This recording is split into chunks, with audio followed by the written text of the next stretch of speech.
comrades and friends,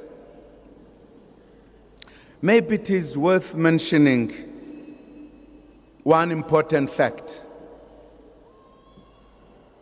that when President Oliver Tambo, as Deputy President of the ANC then, was given instructions to leave the country, as he landed outside, he realized the size of the task he had to deal with to mobilize the world community to support our struggle, and felt he needed additional hands. He then asked the organization to give him Moses Kotane to come and help him.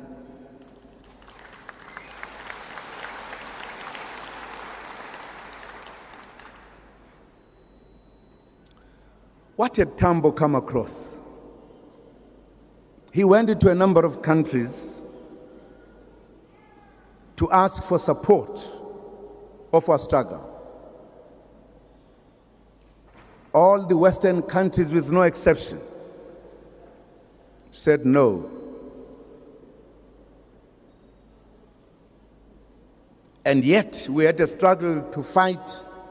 We had nothing. Absolutely nothing.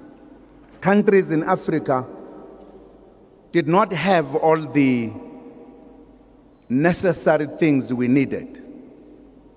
Even those who could have heard it had to look over their shoulders for those countries that had denied the help.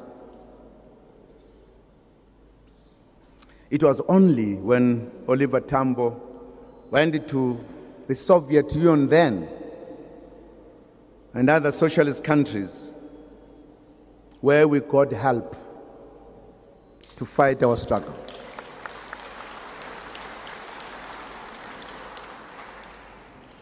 I'm mentioning this because in that process, particularly, our leader, Moses Kotane, played a critical role to talk to the Soviet Union then and the other socialist countries.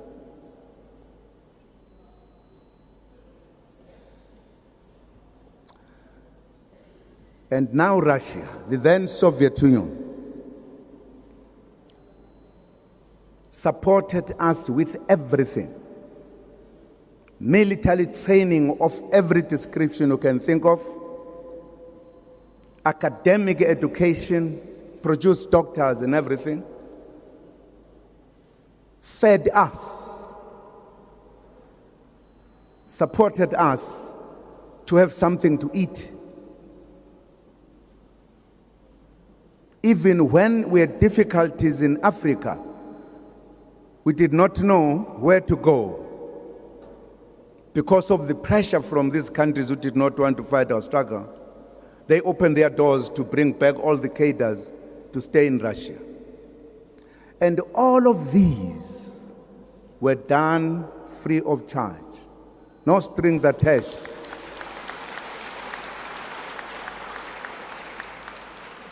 They demonstrated the true friendship to the struggling people and oppressed people of South Africa.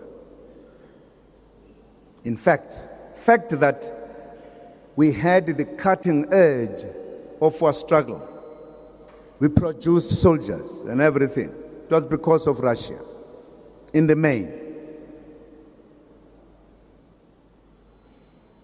They were our true friends, not artificial friends.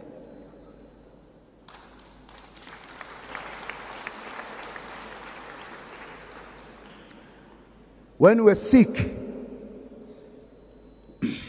they treated us free of charge. When we died, they buried us in their land, as these two leaders have been sitting there, given respectful funerals. as if we're in our own country. Have we forgotten that?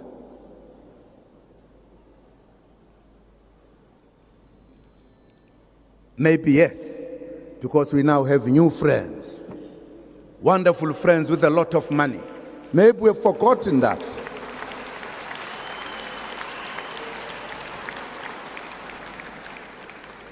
Because usually human beings' memories are too short.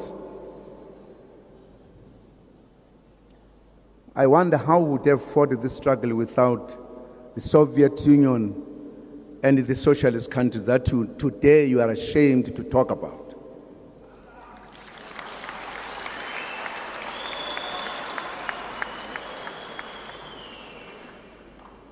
Do they remain our friends? No, some will say, because we are now doing business. Perhaps Russians are not going to give us business. We've forgotten. Some of us will never forget that Russians were there when we needed them most.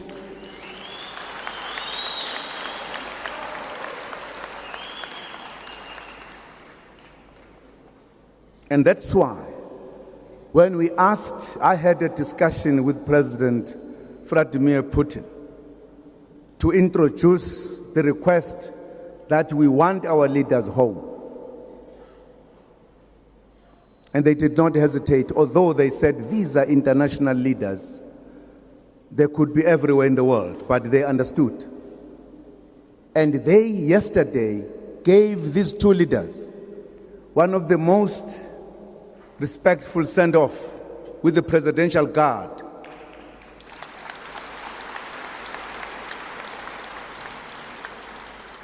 Is there a country among those that could not support us who could have done so to our leaders, who could have given them this respect? I doubt. They wouldn't have done so because they don't value these. Maybe they value us now, I'm not sure. But I want to underline this because in our lives, perhaps me and many, this underlining is very important. Because at times we forget.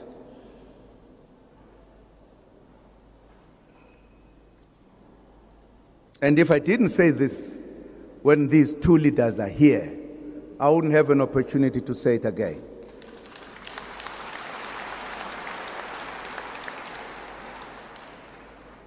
We have many doctors who never paid a cent, who were trained by them,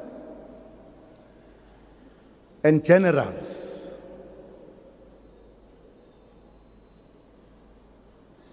And scientists.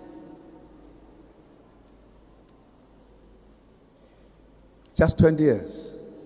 Says Kotli, little bits. Huh? Little bits, yeah, no.